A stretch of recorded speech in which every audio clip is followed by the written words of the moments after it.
Let's look to understanding the income statement. We are diving into a critical tool for financial analysis, the income statement. Whether you are new to finance report or need a refresh, this lesson will help you better understand how business measures success.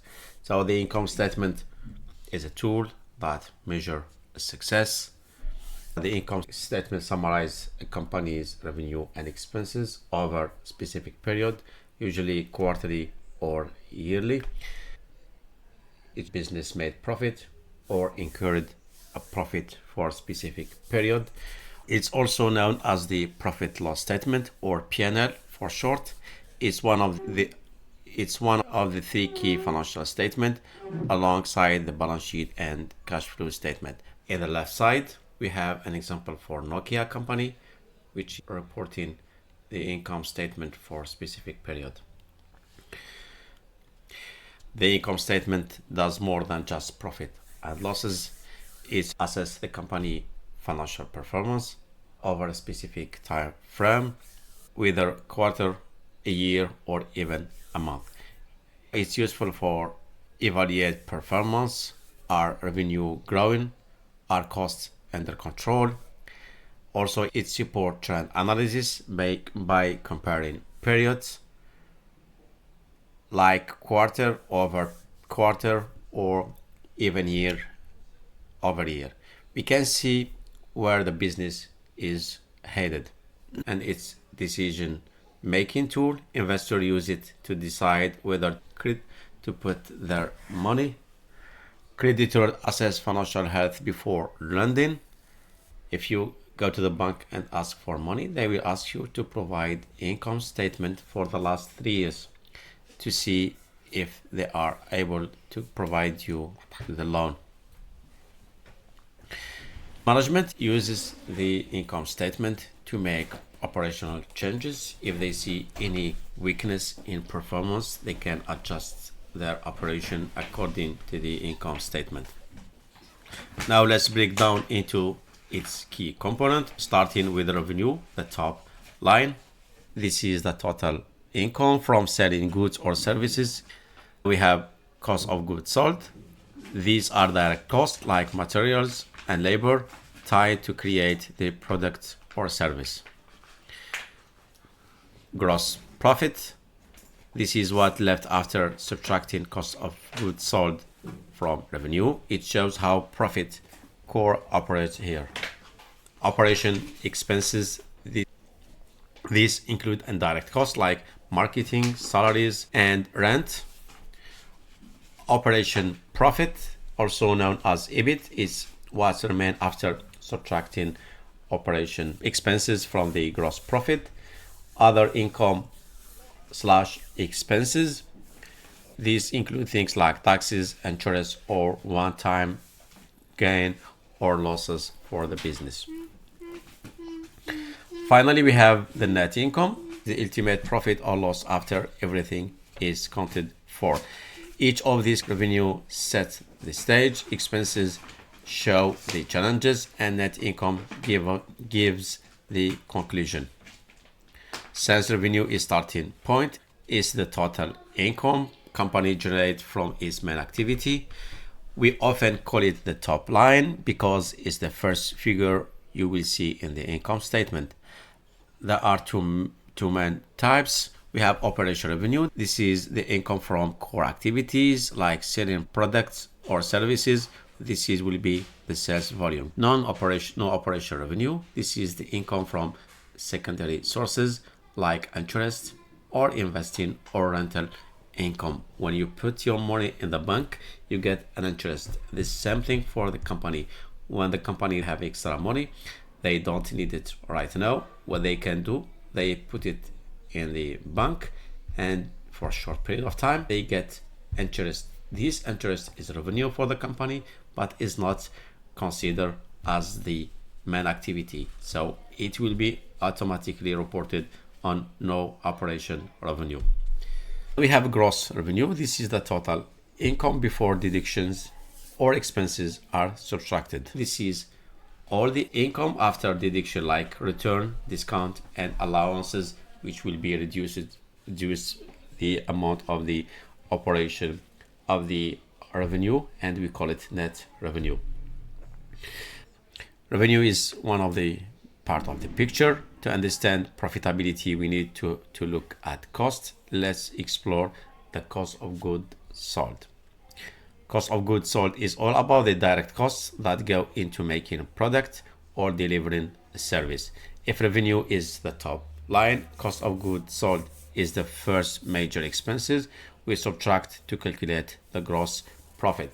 Generally, within the company, cost of goods sold represent around 80 to 90% from the total expenses for the company.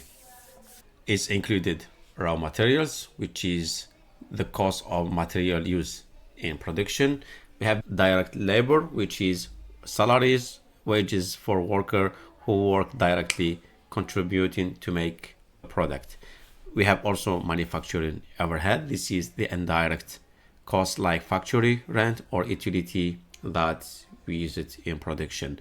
Now we have shipping and handling expenses, which is tied to deliver goods to customer. A company with higher revenue but equally high cost of goods sold may not be profitable at all. By managing these costs carefully, business can improve their margin. Speaking of margin, let's discuss gross profit, which is critical measure of financial health. Gross profit is where we start to see how much money the company keeps from its core operation before other expenses come into play. It's calculated simply by revenue minus cost of goods sold. We get the gross profit. For example, if a company generates 100,000 in revenue and its cost of goods sold is 60,000, the gross profit will be 40,000. But what makes this number so important? Gross profit margin. This is the gross profit expressed as a percentage of revenue. It will be calculated by dividing gross profit by revenue, multiply by 100 to get percentage. If the gross margin is 40%, for instance, it means that the company keeps 40 cents for every dollar earned after covering production costs. High margin indicates better profitability. Companies use gross profit to assess their ability to fund other expenses like marketing, salaries, and research. For investors, it's a quick way to see operation health. Gross profit is the foundation for understanding the company efficiency and pricing strategy. Let's look at operation expenses, costs that don't directly tie to production but still play a big role in profitability. Operation expenses is all the cost business incurred on to keep the daily business, excluding the cost of production goods. These expenses are essential for running the business, but they don't directly contribute to making production or providing the service. Operation expenses can be fixed like rent or utilities, or it can be variable like commissions that we give it to sales generated. Let's break operation expenses in different type. We have marketing and advertising costs. These are the cost of performing. These are the costs for performing product or services to attract customers. Wages and salary. This is the compensation for employees who are not directly involved in production, like HR, sales, accounting, finance. Rent and utilities. This is the cost for office or retail spaces and essential service like utilities and water, phone communication. Now we have research and development, which is investment in innovation like developing new products or services. Operation income, also known as EBIT, earning before interest and taxes, is a key measure of the company profitability from its core operation, is calculated by gross profit minus operation expenses. This represents earning from core business activity, excluding the effect of interest and taxes. Example, if a company had 50,000 in gross profit and 30,000 in operation expenses, its operation income is 20,000. What makes operation income is so important? The operation income reflects the company's ability to generate profit from its core activity, excluding external factors like taxes or interest. It's a great indicator of operational efficiency. A high operation income often signals that the company is managing costs effectively. Then we have operation margin. Takes this a step further by showing operation income as a percentage of revenue. Operation is calculated by dividing revenue income by revenue. If the margin is high, it means the company is keeping significant portion of its revenue after covering production and operation expenses. Now we are looking at the part of the income statement that captures activity outside of the company's day-to-day operation. These include interest expenses. We have also interest income. This is the opposite income earned from investment or saving account. We have gain and or losses on investment. This profit or losses from selling investment on assets. If the company sells an investment for more or less than it's paid, the difference is recorded in this section in the income statement. And then we have one-time event. This could include costs like legal settlements, restricting charges, or profit from selling major assets. Then we have corporate taxes, which is the tax that should be booked and paid to the government for the profit generated during the period. Tax can be vary from country to country and even from company to company depending to the sector of activity. Income taxes reduce the net income. When we speak about a net income, the net income is the final figure in the income statement. Net income is calculated by operation profit, add other income, reduce other expenses, then we subtract as well the taxes. This is the final point or for the loss or revenue, expenses, gain and losses. Net income represents the company overall profitability. It's what left for stakeholders.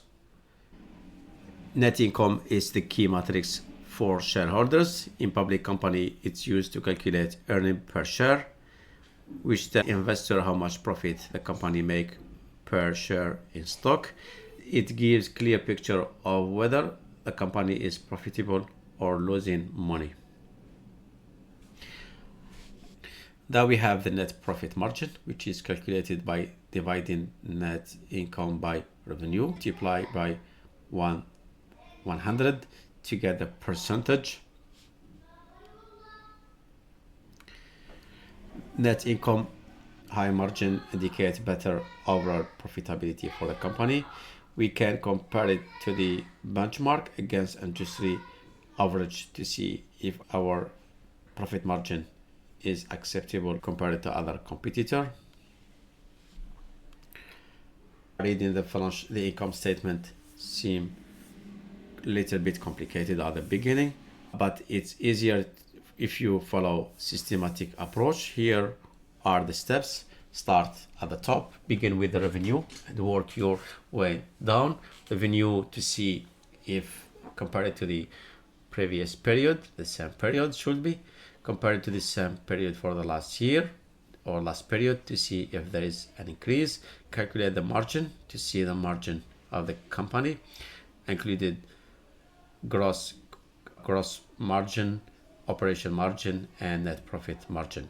Then analyze trends with comparison for the different period and check if there is any errors or significant changes compared to the previous period. There are some key performance indicators for balance sheet, included revenue growth, which measure the rate of increase in the total revenue period to period, profit margin to assess profitability by various levels, gross margin, operation margin, net margin. While the income statement is a powerful tool, it's important to understand its limitation. First, historical focus. The income statement shows part of the performance. There is no future projection. Secondly, different methods like cash-based or accrual accounting can affect how revenue and expenses are recorded, which may distort operations. No financial factor. The income statement does not capture intangible as elements like brand, reputation, employee satisfaction, or market competition, all of which impact long-term success. Finally, time issue. Revenue recognition rules or expenses matching can create this match. For instance, even from year to year contract may appear in one period